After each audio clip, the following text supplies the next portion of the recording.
Unfortunately, I have a really bad camera. The zoom on this is just absolutely terrible.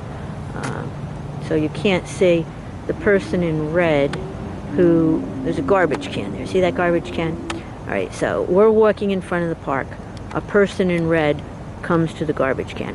All right, so let's review the red that we've seen so far in coming here to walk at McGee Park, because every night I take my handicapped brother for a walk.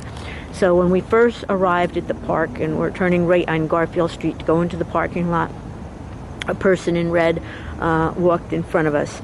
Then as we're walking in the park, a little child in red, and they use children in gang stalking, they use elderly people in gang stalking, they use the most handicapped people that you have ever seen, they use in gang stalking.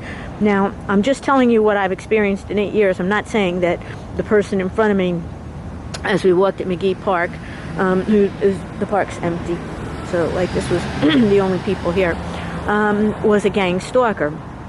But I'm a gang stalking target, and I'm gang stalked by people in red. So when the park is empty and the person that does come in front of me is a group of people and it has a person in red, I'm going to take a picture of it, because that's the gang stalking pattern, though I never say that individuals are gang stalkers.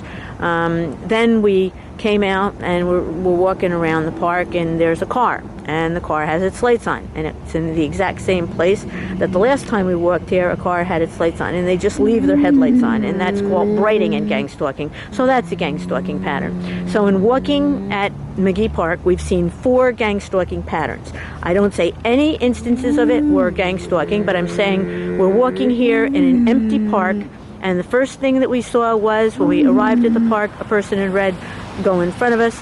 The second thing that we saw was a case of headlights shining on us as we're walking. The third thing we saw was a child walking in front of us wearing red. And the fourth thing was a person putting in something in the garbage in red. And other than that, it's pretty empty here, and you don't see anything. So all we've seen is instances of people in red, and there's been maybe a couple of other people, like there's a man way down the street walking, but basically the park is empty, and all we've been seeing is red. And this is typical of what a government gang stalking target sees, what I have seen every day for the last 8 years, why we have to have an investigation into government gang stalking, which is our government's new COINTELPRO program, and you can thank Dick Cheney for it.